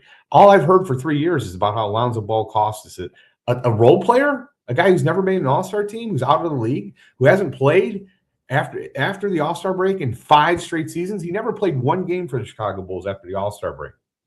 And he's going to compare him to Derrick Rose. These guys, they're out there, and you'll find them online. Anyhow. Sorry for. No. Don't apologize, man. I love the passion. I love you're like a lot of Bulls fans. Do you think that the deep cleaning, the house cleaning, should have gone deeper and included Billy? I know how Michael feels about it, Billy. But do you think it should have gone to Billy, or do you think Billy is earned enough to determine if he wants to stay for the next regime, the next rebuild? Your thoughts on that situation? Well, I know I'm probably in the minority in this one. I know we don't probably see eye to eye in this one. I think Billy Donovan's an excellent coach, and and I've asked enough people around, like in the NBA. I've been blessed to have many conversations. I had a conversation with Joakim Noah, a substantial one, many times, and Joakim Noah in 2016 said that he's the best coach he's had by far, unequivocally. And this is after he just worked with Thibodeau. He won 2 titles as a college coach. We all know that. He went to 5 straight playoffs with Oklahoma City Thunder. He brought the 2016 team. Obviously they had Durant and Westbrook, but outside of Durant and Westbrook, I would argue that, they weren't even close to the Warriors that year, and they still were up 3-1 in the Western Conference Finals. Mostly though, let's talk about what he did with the Bulls. This team is a travesty. For 6 straight years has been a complete lack of defensive talent outside of Caruso, outside of Ball, a couple other players.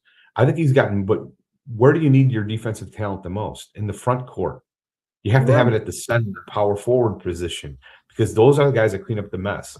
It's not a coincidence that the defensive player of the year for the last 30 years has primarily been centers and power forwards, not guards. And yet they've managed to be somewhat competitive defensively. The fact that he's had a team in the top 10 with this lack of defensive talent is a miracle to me. So I do think Billy Donovan's a good coach, especially when you consider, well, who's better out there? Who's better coach than Billy Donovan out there? I mean, I think the chances of whoever comes in finding somebody better, I mean, first of all, it might not be even a talking point. He might decide, I'm done and I'm going. But in general, he's incredibly well respected across the league. In general, I can't find a beat writer who doesn't love the guy. I can't, and I do feel like, after going from Boylan to this guy, maybe that's partly my fault. Have you ever watched his press conferences? So well thought out, such a good communicator. And I don't always agree with the decisions he makes, but every decision he makes is well thought out. But he's got a plan. Like he had a reason for, even if it's the wrong reason, he had a reason. I did this because of this, and this. As opposed to other coaches, who's like, well, we thought it was the best thing. And he said, no, this guy was. We saw he was giving up height, and he was, he had 4 fouls, so he would, you know what I mean? He gives a legitimate reason that, again, even if it backfires, it doesn't work, you can follow the logic. Don't agree with it, may not agree with it, but you can follow the logic, and that's good. And you and I, we don't disagree. I think Billy is a good coach. I do. He's just been given a shit roster. It's difficult to do what he wants to do when you don't get the players you want to get. And that's not on Billy. That's on Ekby. And some people would argue that, well, he hasn't really developed guys. And I'm like, I don't know what you're talking about. If anyone says that, I know Kobe White didn't develop in the years over him. I mean, like, you look at a lot of these young players on the Bulls, even Giddey, all of them have had their best years under Billy Donovan. You can even argue DeMar DeRozan. Look at Julian Phillips. And Julian Phillips, Julian Phillips was nowhere near an all-star, but look at the way he started contributing toward the end of the season last year. Like, that's development. Exactly. That's development. Exactly. Patrick Williams didn't develop because Patrick Williams doesn't love basketball. Patrick Williams has no passion when he plays the game. It was readily apparent in his first rookie year. So people will throw, what about Patrick Williams, or what about this guy? Those guys don't have the talent. Those guys don't have the desire to be great. It's clear. Because Patrick's got talent. He's got plenty of talent. He's got a body. He's got the body, and I don't know if he's really that. I mean, dude, Shawn, his ball handling hasn't improved in 6 years. That's not on Billy. That's on, hey, are you guys I spending agree with time you. in the summer to work hard to improve it? There comes a point in time where you got to do your own shit. I'm sorry. Coaching matters. Coaching's very important, but you got to do the work. You got to do the work. What can you do? No, you can't coach yourself, but you know what you need to do. You know your handle isn't good. You know your jump shot's not good. You know your rebound is not good. You do other stuff in the offseason to narrow the gap. So my handle isn't good. I'm gonna work on my handle. I'm gonna work only my left. I told the story on here a couple times when I was playing ball between my sixth and seventh grade year. Sixth grade, I'm right-handed. All right, so I write with my right hand. I throw with my right hand. I was only good at dribbling with my right hand. So what did I do? In the offseason, one of my buddies lived the next block down. He was a couple years younger than me, and we would play basketball across the street at St. Rita Grammar School, but I could only dribble with my left hand. Yeah. That's the only thing the only thing I have to dribble with my left hand. That's the only because people they're taking my right side away. And dude, I was in sixth grade. Yeah. I was in sixth grade when I did this. You know what I mean? I'm not in the NBA. You know what you got to do at a certain point, and whether or not you choose to do it shows whether or not you love the game. And you said it right. Patrick Williams doesn't love the game. Yeah, I think too, player development, that's a bigger shift from when you and I grew up, Shawn, and how we were challenged. I think like coaching, to me, the biggest shift in player development is it doesn't get talked about enough, is like the environment has changed. And a lot of it for the better, but in terms of maximizing potential, coaches don't have that ability anymore. What I mean by that is like coaches had way more authority when we were there. They could push you a lot more and push kids to extremes physically and mentally that simply wouldn't fly today.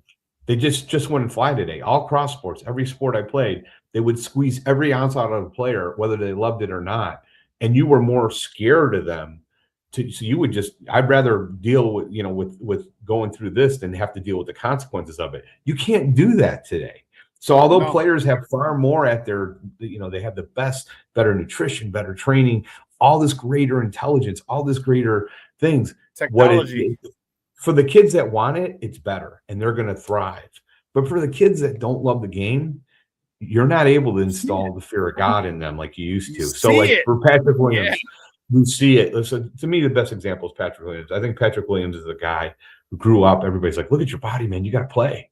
You got to play basketball. And he learned enough. His friends brought him along. He doesn't love the game. He doesn't want to spend every ounce in the summer to get better and to dominate and to really take advantage of every ounce of skill that he has.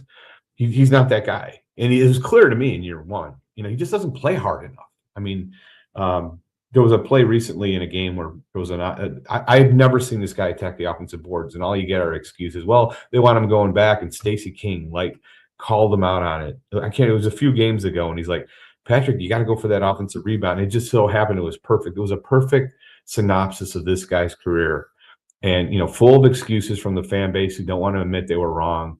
This guy sucks, and now he's on the team for 3 years, $54 million. That albatross of a contract was not there when Acme took over. They had Felicio, but he was on an expiring deal, and he didn't make this much. So he was on an expiring deal when he took over. So kind of rambled on a number of things here. Big picture, I think the Bulls, whoever comes in is going to look at the team. He's going to see assets like Josh Giddey. Josh Giddey's going to be in the second year of a decent contract, $25 million a year. The issue with Josh Giddey to me is at his greatest, he needs to have the ball.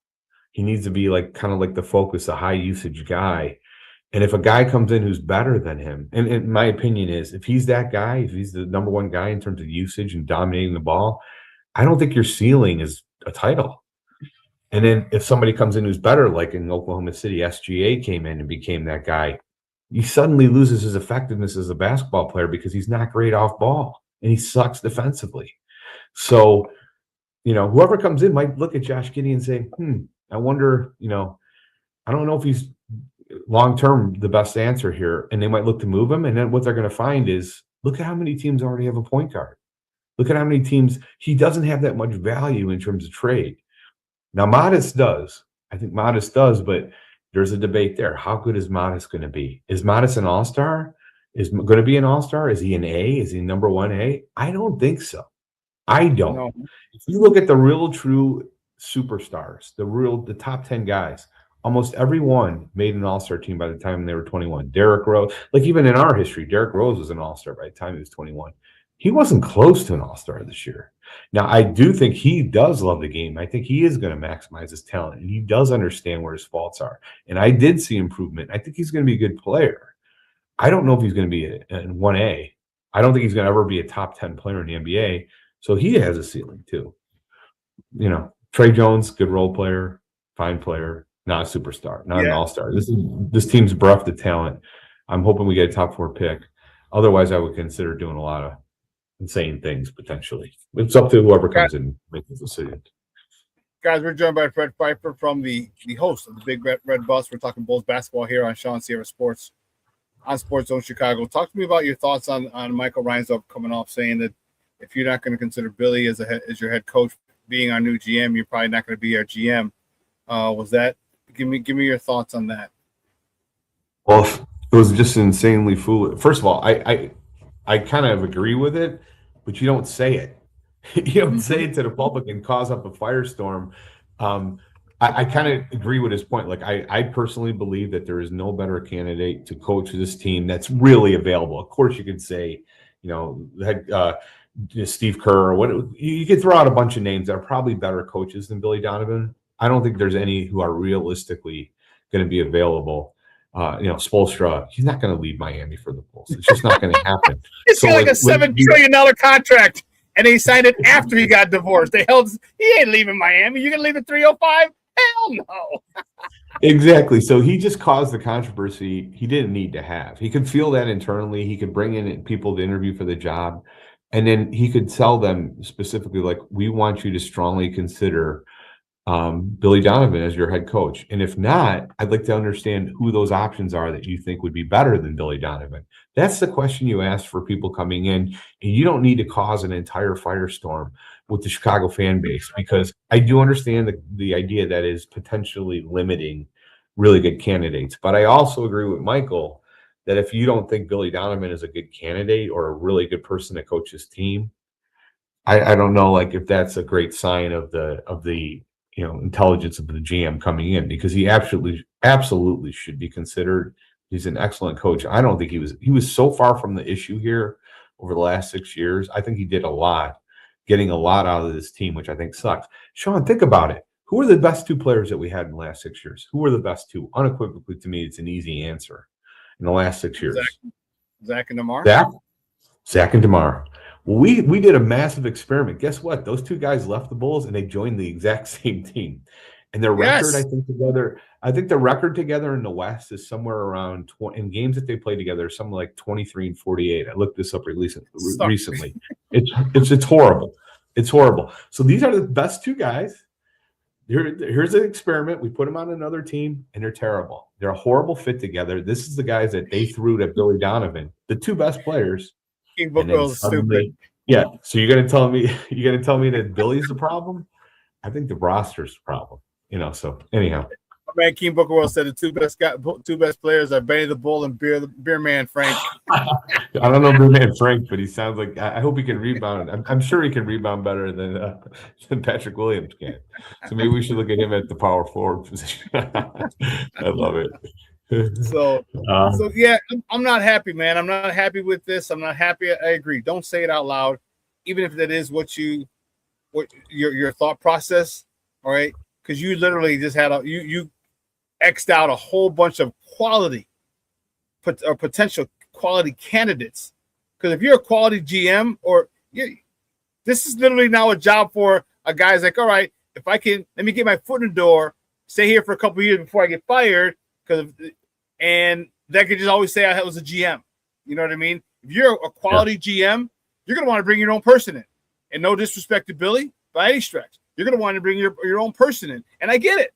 Because if I'm going to get fired, I'm going to get fired my way. Not your way, my way. Yeah. Agreed. Agreed. And I understand that, but I also think too he would be given, whoever the new GM comes in, if he's forced into this, I think he's going to be given some leverage. To me, it's pretty obvious. Like, you just got to get more talent in here. That's the number one job of the GM: get better talent in here, and then Billy coaching it. And if he doesn't, I'm sure Billy will make the decision for that person. Like, he's not going to want to stick around if he wants to win too. It's readily apparent by the way he's coached this team and brought us, frankly, too many wins in a year we should have been just tanking vigorously. So I think whoever the GM is would have probably be given a little bit of leverage at least. I mean, the ownership has given a lot of guys leverage. They gave these two goofs 6 seasons, which is insane, based on the results. So I mean, it's just a problem that didn't need to happen. I suspect maybe Michael was saying, I need to send a message loud and clear to Billy. Like, hey, listen, this is what I'm going to do. And he said it publicly. Maybe that was his thinking. Like, he does really feel like this guy needs to be back here, and I can understand that assessment. He just didn't need to do it publicly so strongly, because now this is exactly what leads to Bulls fans questioning, are these guys serious about winning? Is it the same old thing? But it worked in Minnesota. Chris Finch was already there, when Tim took over. So, after he left the Denver Nuggets and took over the Minnesota Timberwolves, he's an excellent coach. I don't know. I just feel like the big picture, we shouldn't focus on this. We need to figure out, like, how are we going to get our significant increase in talent? Because it's got to happen. We got to figure it out. And, like, who should we be signing? Let me ask you this question. Last question before we go. Is this if Billy doesn't want to move upstairs, can Billy move upstairs by staying on the bench? Because now Billy's going to have a say in this, and he could say, okay, now I get everything that I want. And I'm not saying that AK didn't give him everything he wanted, but maybe I'll have more say in talent because I know what I need to coach. I know the players that I like that I want to coach, and you go get them for me, young GM, who's just happy to have this job because they're not going to get a quality one. Young GM, all right. Could it work that way where Billy can be basically the proxy GM or the puppet GM with a newcomer who just wants to say, I was a Bulls GM resume, I'm a Bulls GM on his resume? It's a really good question, but it's really hard to know, and I don't know how much impact or how much symmetry the coach had with the front office. I do know this. He was clearly unhappy about the moves that were done in February, as that every Bulls fan should be. You send a player like Io out, you send a player like Kobe out. If that was the plan to do that, well, that should have been done in the previous summer when you could have maximized your return. Instead, we got Leonard Miller is a fine player, and he's looked really, really good in some limited opportunities. He's not Io DeSumo. He's not, and Colin Sexton isn't as good as Kobe White, regardless. So to me, second round picks are basically almost worthless, depending where that pick ends up in the draft. I don't know how close they were, but I do feel Billy Donovan should have significant input on what the type of players they bring in here. I don't think he would ever admit this, but I doubt Billy Donovan would have wanted a player like Vooch, 30 years old, can't defend the rim, slow as hell, completely limits what you can do defensively. I doubt he would have been approving of that move. So, but it's good to know. I hope there is some symmetry. Let's just put it that way. I hope they do work together because I do trust Billy Donovan will make the right decisions. Well, the guy's won titles in college. He got to the did he get to the Western Conference Finals with OKC? Yep. In 2016, they lost to a legendary, Golden State team. He was the only legitimate threat before. Yeah, it was funny because remember they were up 3-1 and lost to Golden State. Then Golden State was up 3-1 in the finals, and they lost to LeBron. So, but I mean that's deep. I mean, you can't get much deeper in the playoffs than the Western Conference Finals, and so he knows the type of talent he needs. He knows the type of players he needs, and it just get it. If you get a dude, maybe it's Billy's auditioning himself for a front office role. You never. I just don't know. Shawn, last comment I did want to make on Billy. He was a mid-range king with DeRozan. Like he had a completely different offense when DeRozan was here, built around him and his strengths. And in 1 year, he completely flipped it over and built a fast-paced, non-mid-range offense to maximize Josh Giddey, to maximize to Kobe White. That's an incredibly difficult thing for a coach to do. Most coaches in our history that we've worked with, Bobby Knight, Thibodeau's like this. These guys that ask their talent to run their system instead of adapting their system for the talent. I think that's what Billy Donovan is. He's an excellent coach. What do I have? What cards do I have here? What can I do to maximize the wins? That's so difficult. It's a much heavier lift than just, to do your job, run my offense. Korver, I know you're a great three-point shooter, but you're not going to come in the second quarter. Middle of the second quarter, I'm going to start with Keith Bogans just because he flexes more and he's a little bit better defensively. It's idiotic. It really is. So you got to look at your talent, and then you got to adjust your system based on your talent. And that doesn't happen. I don't think there's been a coach here ever to do it as well as Billy Donovan has. Even Phil Jackson, you're going to run the triangle until Jordan said in Q4, we're not running the triangle anymore. I'm going to win the game.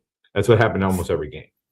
I don't want to hear about the systems. It's the players, maximize their, and then adapt your system to the players. Anyhow, I know that last line. Guys, commercial. So, dude, that's great. He's Fred Pfeiffer. He is the host of the Big Red Bus podcast. Man, great stuff as always. Do me a favor before we go. Let everybody know where they can find you and your work online. Yeah, most of the time it's at CBE Fred, at CBE Fred. ChicagoBullseye.com. We're going to be redoing that site and launching in about a month or two. I'm going to start writing a lot there. But the best thing is, the place to find me most often is on Twitter. And then obviously the Big Red Bus. You can find that at every podcast. And then also check out some of my Bulls parodies. Shawn, have you seen any of these? I've done a couple incredible songs. No. It's all, if you go to any platform and do a search for C Red Fred and you see the Bulls C Red Fred logo, I wrote a song called Kobe White. I miss Kobe White. I wrote a song on Acme. I got to send them to you. You got to check them out and tell me what you think. Yeah, I will. I will do. Please do. Yeah, Please I think I was a musician in my former life, and I think a couple of these are pretty darn good. So, especially the last one I wrote about Patrick Williams called Dribble, Dribble, Pass. You got to check that one out. It's a really good one. On that note, I got to run, Shawn. Always good to talk to you. Always good to talk to you, dude. Man. Let me know and send them to me, and then I'll play them on here because I know my people are going to want to see them. Okay, sounds good. I'll send them to you. It sounds good. All right, buddy. Thanks. Have a great weekend. You Alrighty. too. Guys, that's Fred Pfeiffer from the Big Red Bus, man. I'm fired up. Hey, listen, I am excited. It's the weekend, baby.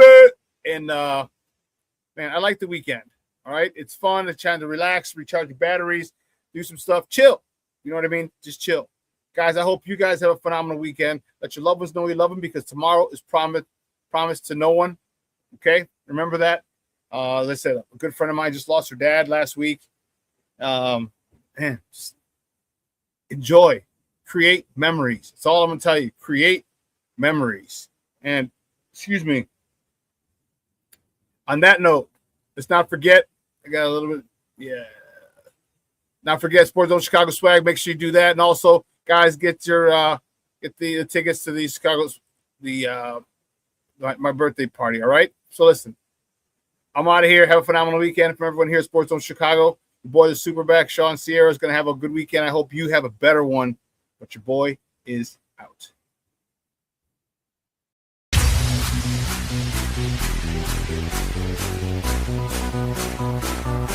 Come on, raise the bass.